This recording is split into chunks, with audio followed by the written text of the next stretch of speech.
wrong. This is totally comes out of your pocket. So this is the reason why long-term care insurance was developed. Years and years and years ago, somebody said, hey, let's develop an insurance policy that so if somebody ends up in a nursing home, that they can get that nursing home care covered by their long-term care policy. Well, the pros and cons of that are this. Traditional long-term care policies help protect your savings. That's a pro. So if you're going to spend the long-term care money, you don't have to spend your money. So you can pass it on to your loved ones. It helps protect your loved ones from using their money. So think about this. If you run out of money and your kids don't want you to apply for Medicaid and go into a government assistance situation, the kids are going to pay for it out of their pockets. So if you run out of money, your kids are going to pay. Unless you go onto a Medicaid situation, okay? And you pay for a better quality of care if you have if you're private paying than you go into a government situation. Here's the cons. The older you get, the more it costs. So most people think, oh, I'm healthy right now, I'm great, no need for this, you know? Well, every year you wait, the more it costs you. You may not qualify. One thing goes wrong in your health situation, now you can't get this policy. You could only use it in a nursing home care. These traditional long-term care policies are designed for nursing home care only. The newer ones do have advantages that you can use it in independent assisted living. There's strict rules on what is considered care. There's no rebate. So basically you spend all this money on this long-term care policy and you never use it, you die, and boom, you spend all that money and got nothing for it. There's no rebate, there's no money coming back to your loved ones, it's gone. Kind of like car insurance. You don't crack up your car, they don't give you money back at the end of the year. All right? Now, that being said, the government said to themselves back in 2006 and 2010, we have to find ways to convince people to save money or buy long-term care insurance or do things to protect themselves rather than depending on the government for their care. So they signed into law a thing called the Pension Protection Act. Now, what the Pension Protection Act did is it opened the doors for a whole new kind of program that allows your money to work a few different ways at the same time. We call these combined leveraged asset accounts. Now, pay close attention because this is the new way to get long-term care insurance and all the advantages that were not in the old policy. So pay attention. This is really cool. So in our old standard way of making deposits into the bank, when we go to the bank and we buy a CD, we get interest on our money. So we make a deposit, we get interest. In the combined leveraged asset accounts, what they do is they take a deposit, okay, a premium. It goes in and they give you interest on your money. Granted, it's not anything significant, it's basic and small, but you get something.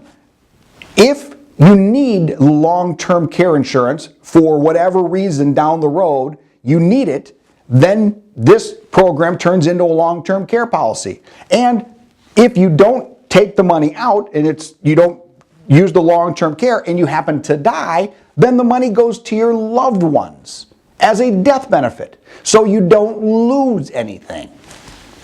So let's say Jane was able to buy one of these things. Now she didn't buy a long-term care policy. Okay, they bought one on Jack. So if Jane would have happened to relocate or reposition $100,000 that she had sitting in the bank, okay, had she done that, here's what this would have looked like for her. If she repositioned $100,000 that she had sitting in a CD at 65, at age 77, this would be worth around $144,000 in principal and interest. If she turned on the long-term care benefit, they give her $230,000 of long-term care insurance benefit. Well, that's a lot bigger than 144. If she'd never used the long-term care insurance and she never took the money out and took a cruise around the world, and she happened to die at age 80, which is when she passed away, then $252,000 would have been paid as a death benefit to her family. So her $144,000 that would grown in interest is worth more long-term care, more in a death benefit. That's leveraging your money.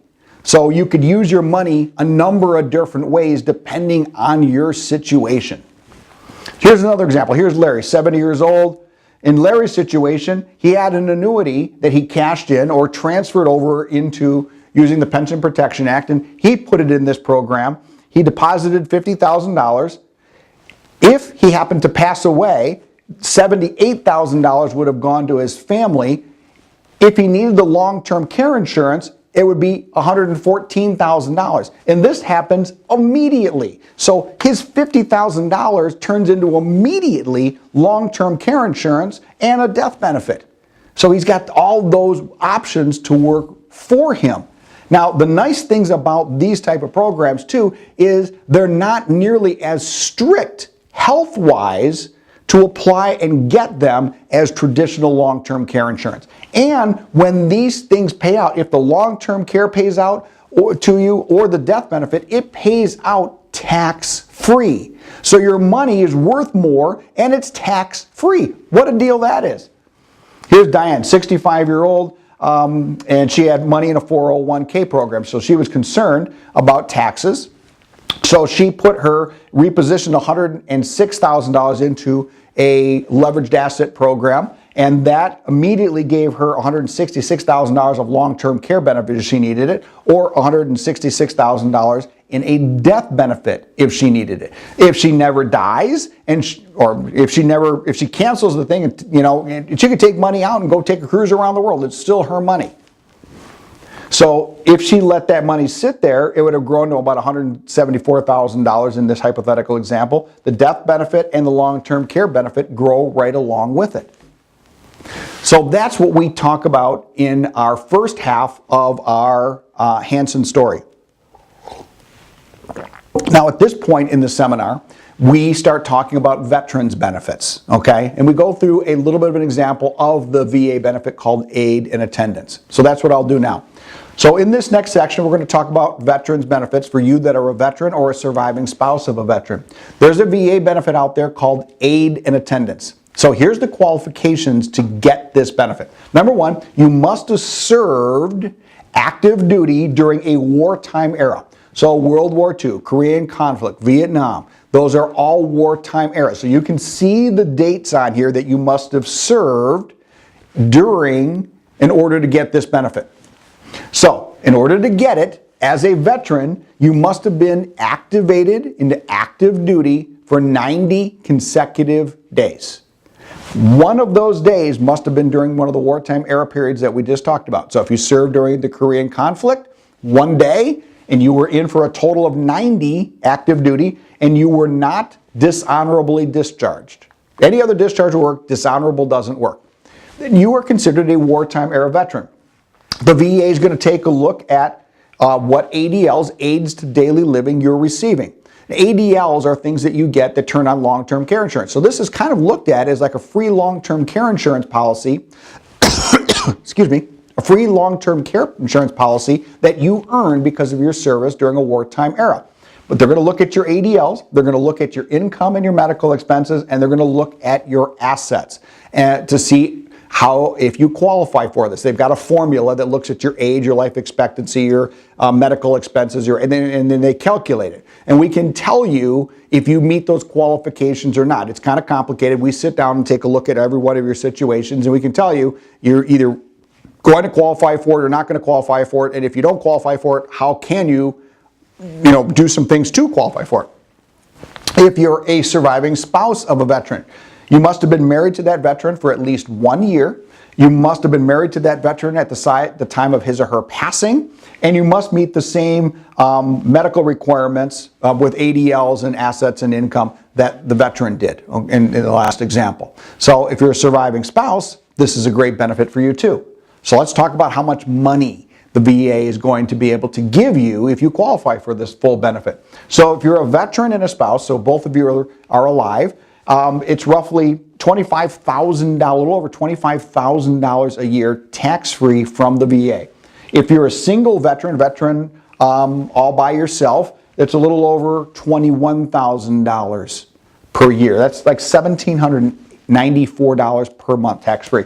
If you're a surviving spouse, a little under $14,000 comes to you. So this is phenomenal money that if you're a veteran or surviving spouse, you need to take a close look at seeing if you can get this benefit, because it could help you out financially in a big way, covering a lot of your community costs and your care. So here's an example of one veteran that actually came into our offices a number of years ago. He had about $150,000 in CDs, and he was 82 years old. He was a veteran. So in his situation, he had monthly income of roughly $1,800 a month, and he had monthly expenses of roughly $3,500 a month. So he was upside down. He was spending $24,000 a year because he didn't have as much income as he did expenses moving into that assisted living community. So over the next 7 years, he slowly depletes his $115,000, and in 7 years, he's out of money. Now, do you think the community is going to let him stay in that assisted living community if he ran out of money? They're not, okay? He'll have to apply for Medicaid and go into a Medicaid nursing home wherever there's a bed available, okay? If you run out of money, you run out of options. Now, he can move back in with his children. It's an option. His children could help him. They could take money out of their savings and pay his $3,500 a month. None of those options sound that phenomenal. Okay? The best way to do it is to try to preserve as much of that income as you possibly can. And in his situation, he was able to apply for the VA benefit called aid in attendance. That added $1,700, in this example, $1,794 a month to his checkbook. So he increased his monthly income because of the VA benefit, because it's directly deposited into your checkbook. So he still had $3,500 a month going out, and he had, so he still had a deficit situation each and every month, but he wasn't totally upside down. So he was upside down, but not as bad as before. So his $150,000 lasts him a lot longer. So in 7 years, instead of being out of money, in this example, he had roughly $132,000 still sitting in control with him and his family. So if you put them side by side, running out of money in 7 years versus having $132,000 that's in your control of your family for your care is a lot better option. So the VA benefit is significant to helping somebody. So if you are blessed enough to be a veteran and serve this country, or a surviving spouse of a veteran, please make sure that you come and see us so that we can talk about qualifying for this benefit now or even down the road, what you need to do to get things in place. So you can look for your discharge documents, you can put together your expenses and put together your incomes and put it all on a piece of paper, because we're going to need that anyway to see if you meet the qualifications. So our next section is going to be brought up and talked to you by our elder law attorney, who is going to come into the presentation and talk about the questions that you received at the beginning of the seminar. Now, obviously, I'm not an elder law attorney, so I'm going to run through this part, and I'm going to kind of skip through it a little bit, but you'll see a little bit about what I'm talking about as far as the questions go. So what does an elder law attorney do? What does an elder law attorney specialize in? An elder law attorney is going to specialize in the things that you need as you get older in your senior golden years of your life. Asset protection, real estate, VA benefits, and wills and trusts, and different types of things that you can do to protect your assets. So things that you must do, you must have updated will or revocable trust, updated advanced healthcare directives, updated power of attorney, HIPAA releases, chronic care plan. These are all things that attorneys can work on and do work on. So in one of the test questions, the first test question that you received when you came in, here's the question. If you have assets in a living trust, what protections does that trust provide you? Okay, put your assets in a trust. What are most people thinking that their trust is going to do? It's protecting my assets. So A, the assets in the trust do not have to go through probate after my death. All right. When I'm living, my trust provides asset protections, making my assets unreachable to anyone who may sue me. So most people feel that my trust is protecting my assets. So when we tell them that really your living trust only makes your money go through probate faster and without issues, they're surprised. They thought that if I get in a car accident and sued, my trust protects my assets. No, it doesn't. If someone was recently diagnosed with Alzheimer's, Can they make changes to their last will and testament? A lot of people think that if I have a memory issue, I'm sunk. I can't make changes. Well, the idea here is yes, you can make changes, but they could be contested if someone feels that you've made the wrong decisions. So getting things in place before that allows people not to contest things as easily. And I'm kind of blowing through these a lot quicker than an attorney would. If you're residing in an assisted living community and you need money to pay your bills, you have a $100,000 savings account and you have $100,000 in a traditional IRA. Which one should you use first? Most people will tell you, oh my gosh, spend the savings account first because we want to delay paying taxes on our IRA as long as we possibly can. And most people feel that's the right answer. Spend the savings. Protect the IRA, spend that later. Well, that's the wrong answer. You want to spend the IRA first. Why? You're an assisted living community. You're there because you got medical issues. That community cost can be considered a medical expense in whole and offset the income that you get from your IRA or your 401ks. Most people don't know that. If you had to apply for Medicaid, could a gift of $1,000 that you gave your grandson or granddaughter or grandson for his graduation 3 years ago disqualify you from receiving it? Most people think, well, if I give away small little gifts to my grandkids and my family, that's not a big deal. Okay? Well, here's the problem. Yes, any gift, even a small amount of $1,000, can cause you to be ineligible. Why? Because when you go to apply for Medicaid, they look at every dollar that came out of your checkbook over the last 5 years. And if it's not going towards something that makes sense, if you're giving money away, they're going to make that money go back in most situations, or you're going to have a penalty, as they call it in the attorney world. Most people don't understand that when we go through these questions in the seminar.